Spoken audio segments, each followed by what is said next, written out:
He stood there and stopped right at the entrance. Not because he lacked paperwork, not because he was late, but because he didn't look like someone meant to walk through that door. Elijah Ward, CEO of NovaGreen, one of the fastest-growing clean energy companies in America, the man the entire investment board was waiting for on the 38th floor, was being held back by a lobby security guard who said the familiar words, "You need to use the delivery entrance around the side. This entrance is for executive staff only." No one asked who he was, and no one cared to find out. 15 minutes later, when the entire board of directors personally came down to greet him, the silence in the lobby was heavier than 1,000 apologies. But to understand why that moment shook the internet, you must know what happened before. That morning, New York City buzzed with its usual urgency. Elijah stepped out of a black car, no entourage, no flash alone, as he'd always been throughout his journey. His gray-tailored suit was crisp. In hand, a soft leather briefcase. Inside it, a business proposal he'd revised 10 times. This wasn't his first time walking into a skyscraper, but this time was different. NovaGreen was about to receive significant funding to expand globally. Elijah was the one to present the plan to the investment board at 8 a.m. in the Sapphire Room, 38th floor. He entered the building lobby, soft amber lights glowing against cold marble. The only sounds are quiet keyboard clicks at the reception desk and the hurried footsteps of business people heading for elevators. Elijah moved toward the elevator, until a voice cut in, curt and firm. "Stop! You need to use the other entrance." The voice belonged to a white security guard, broad and balding, who pointed to the side door. "Deliveries that way, young man." Elijah paused. His expression remained calm. His eyes didn't show surprise, just a subtle dimming that comes from experiencing this moment one too many times. "I'm here for the 8 a.m. board meeting. Elijah Ward, Sapphire Room." The guard glanced at his clipboard. "No one by that name. I don't see a Ward here." The receptionist peered at her screen, hesitating. "I think that name's on the VIP list." But the guard cut her off. "I've worked here 9 years. I know who belongs through this door." Elijah took a half-step back, standing by a marble pillar. He said nothing more. He simply pulled out his phone and sent a brief message. "Being held in the lobby. Don't escalate. Ask Charles to come down. E." A group of young employees walked by. A white man in a suit passed without question. A woman clutched her purse closer as she approached him. A student intern stared at him before quickly looking away. Elijah remained still, silent. Inside, he wasn't angry. He was tired, the exhaustion of someone who'd spent a lifetime breaking through invisible barriers. He had been the black child placed in the remedial English class because no one believed he could be advanced. The MIT student asked which dorm room he was cleaning because he wore a hoodie.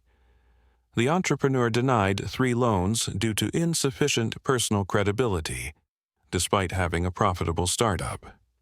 And now, here he was, still needing to prove he belonged on the 38th floor. Upstairs, Charles Green, chairman of the investment board and Elijah's early supporter, glanced at his watch. He sent the slide deck at 5 a.m. Why isn't he here yet? A team member checked their phone. A text appeared. "Being held in the lobby." Charles said nothing. He stood up. "Come with me, all of us. We're going to greet him properly." When the elevator doors opened in the lobby, the room fell still. Charles walked out first, followed by 4 investment directors. They spotted Elijah standing by the column, and everyone froze. "Elijah, my God, I'm so sorry. We've been waiting for you upstairs. What happened?" Elijah didn't respond immediately. He turned and looked at the security guard, who now stood frozen, pale, unable to meet his gaze. Charles frowned. "He stopped you?" Elijah nodded slightly. "I guess I didn't look like who they expected." The receptionist lowered her head. People in the lobby turned away. Silence swallowed the space, as if nothing had happened. One of the directors, someone who had once doubted Elijah's potential, quietly said, "I never imagined someone like you would be the one left waiting down here." Elijah replied gently, "I'm used to it. But that doesn't mean it should keep happening." Then he stepped into the elevator. The doors closed. The lobby remained silent. The guard said nothing, but at that moment everyone knew something had changed. The meeting went ahead as planned, but no one in the room was genuinely focused on the slides on the screen. Every eye was fixed on the man standing at the center of the room, the same man they had made wait in the lobby for 15 minutes, all because of a rushed judgment. No resentment, no rush. But every number he shared, every chart he presented, made the room feel like they weren't just reviewing a business proposal. They were staring at a future they nearly missed simply because they didn't recognize where the actual value lies. When he finished, the room was silent for a moment, then erupted in applause.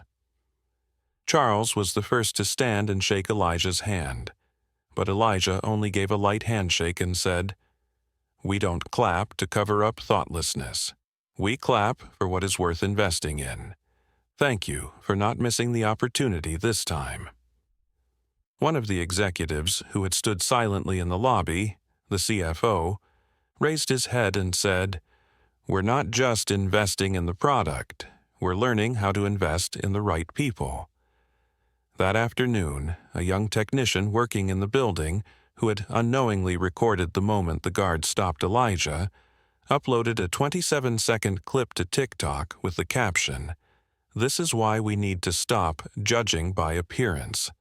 Guess who's the CEO the board was waiting for? There were no filters, no background music. Just a simple clip, the guard pointing, Elijah standing still, not reacting, not lowering his eyes. 3 hours later, the video had 2 million views. 12 hours later, it was trending, and along with it came a comment that stirred anger and solemn nods in equal measure. If he were white, the guard would have opened the glass door and invited him in. Just one sentence, but it was shared hundreds of thousands of times. Not because people loved drama, but because someone had finally said aloud what society often tries to avoid. The next morning, a local news station requested to interview Elijah. He declined. A Forbes reporter reached out for a feature. He declined again. Instead, Elijah posted a short statement on LinkedIn, just a few lines. "I don't need an apology. I need the system to change. I don't want anyone left waiting just because they don't fit the image of success." The post was shared over 800,000 times. More importantly, it was printed out and pinned to the bulletin boards of over 200 companies, according to informal reports. 3 days later, the building's general manager contacted Elijah to apologize. Elijah accepted the call, but asked for no compensation and no firings. He only requested one thing: change your staff training. Not just for security protocols, but to learn how to recognize the person behind the uniform. A few days later, Elijah received an email from an unfamiliar address. It was from a low-ranking security guard in another state. The message read, "I've held the same bias." That video made me realize I'm not protecting anyone if I begin with suspicion. Thank you for standing still, for not shouting, and yet making our entire industry take a second look. Elijah didn't respond immediately. He read the email several times. Then, finally, he forwarded it to Charles with a straightforward line. "Looks like we just opened another door." If you've followed the story this far, you may have also felt misjudged. Maybe you've walked into a room and felt the weight of suspicion. Maybe you've had to work twice as hard for half the recognition. And if that's ever happened to you, perhaps you understand Elijah better than most. Tap subscribe if you want to keep hearing stories like this. Stories that don't scream but speak loudly enough to shift how we see each other. Because sometimes the quietest people are the ones who open the doors for an entire generation to walk through. 2 weeks after the video went viral, Elijah kept his usual schedule. No interviews, no special appearances. He did what he had always done: build, refine, lead. But the world around him had changed. Some companies revised their guest reception protocols.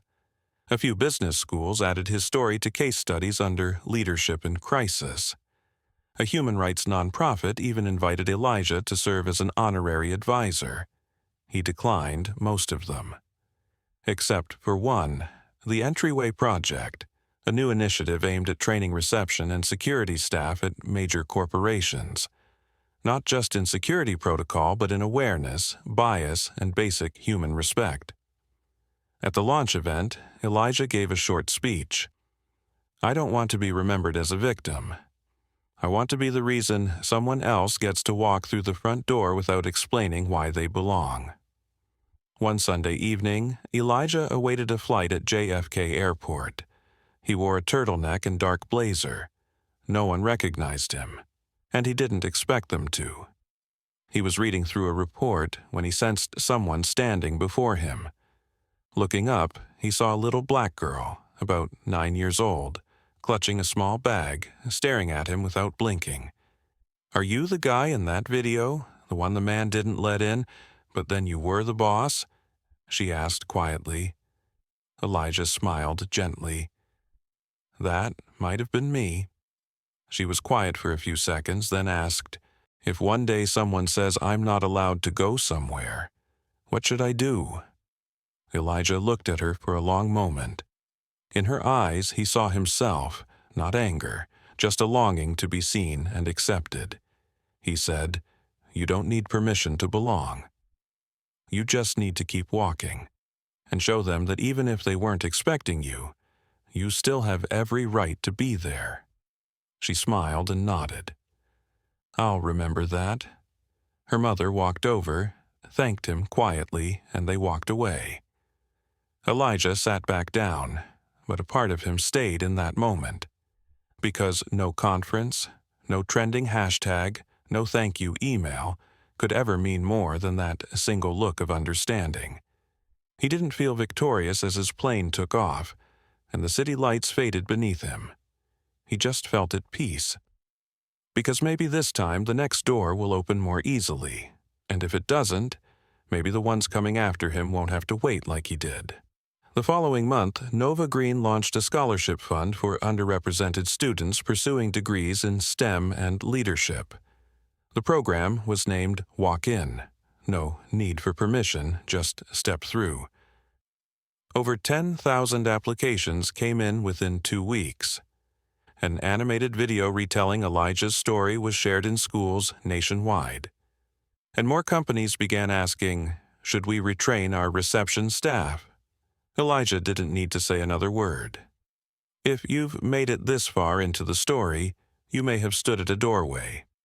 Maybe you've been misjudged because of how you walk, dress, or simply because you don't match the usual mold. And if you've ever had to work twice as hard just to be treated half as fairly, then this story is for you. Subscribe to this channel if you believe there are still too many people waiting to be seen, heard, and empowered, just like Elijah. You don't have to be a CEO. You just have to be someone who knows their worth and refuses to bow to bias. Here's our question to you. Have you ever been misjudged, and what did you do to prove who you are? Share your story, because maybe your story will be the open door someone else has been waiting for.